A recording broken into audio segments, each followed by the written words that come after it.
In this video, I will show how to separate your text as a column. So we can see we have this data and we want to separate this whole data as different column. So we will use ChatGPT. Make and give the command separate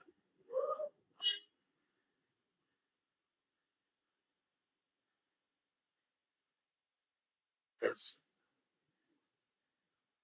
column my data and paste your data. Press enter.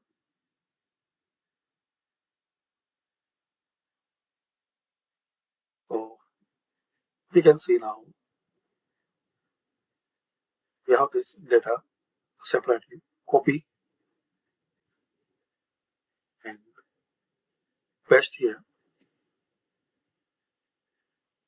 New worksheet. You can paste anywhere.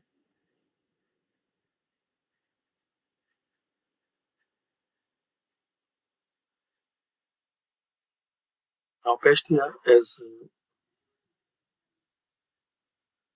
different column.